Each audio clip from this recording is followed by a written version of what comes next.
বাংলাদেশ ক্রিকেটে mister dependable বলা হয় মুশফিকুর রহিমকে। কেন বলা হয় সেই প্রমাণ তিনি এর আগে অনেকবারই দিয়েছেন। ৩৭ বছর বয়সে এসেও নিজের এই তকমাতে ছেদ পড়তে দিচ্ছেন না একটুও। চলমান রাওয়ালপিন্ডি টেস্টেও দলের দায়িত্ব তুলে নিলেন নিজের কাঁধে, করলেন দুর্দান্ত এক সেঞ্চুরি, যা তার টেস্ট ক্যারিয়ারের ১১তম টেস্ট সেঞ্চুরি। এতে করে দেশের হয়ে টেস্ট ক্রিকেটে মমিনুল হকের পর এখন দ্বিতীয় সর্বোচ্চ সেঞ্চুরির মালিক তিনি। সেই সঙ্গে তৃতীয় বাংলাদেশি ব্যাটার হিসেবে পাকিস্তানের মাটিতে টেস্ট সেঞ্চুরি হাঁকিয়েছেন এই অভিজ্ঞ ব্যাটার। রাওয়ালপিন্ডি টেস্টে টস জিতে ফিল্ডিংয়ের সিদ্ধান্ত নেন বাংলাদেশ অধিনায়ক নাজমুল হোসেন শান্ত। শুরুতে বাংলাদেশের বোলাররা দাপট দেখালেও পরবর্তীতে সৌদ শাকিল ও মোহাম্মদ রিজওয়ানের সেঞ্চুরিতে ৬ উইকেট হারিয়ে ৪৪৮ রানে ইনিংস ঘোষণা করে পাকিস্তান। তখনই বোঝা যাচ্ছিল সবুজ ঘাসের উইকেট হলেও এখানে প্রচুর রান পাবেন ব্যাটাররা।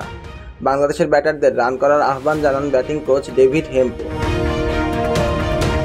কোচের সেই কথাই যেন অক্ষরে অক্ষরে পালন করলেন বাংলাদেশের ব্যাটাররা। টপ অর্ডারে সাদমান ইসলাম অনিক ও মমিনুল হক সৌরভের ব্যাট থেকে আসে যথাক্রমে ৯৩ ও ৫০ রান। লোয়ার মিডল অর্ডারে নেমে লিটন দাস খেলেন ৫৮ রানের ইনিংস। আর দলের সবচেয়ে অভিজ্ঞ ব্যাটার মুশফিকুর রহিম ছাড়িয়ে গেলেন সবাইকে।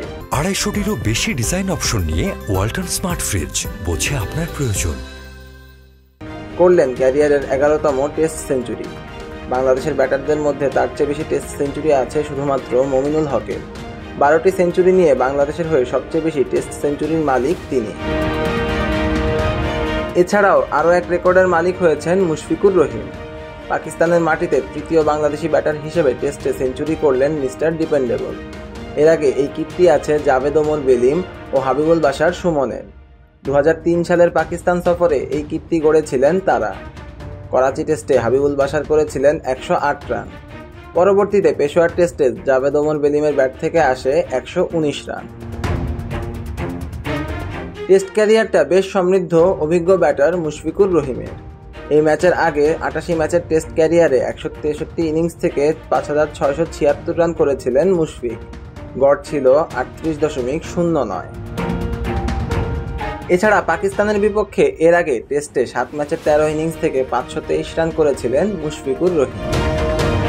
সিয়াম তালুকদার, অন ফিল্ড।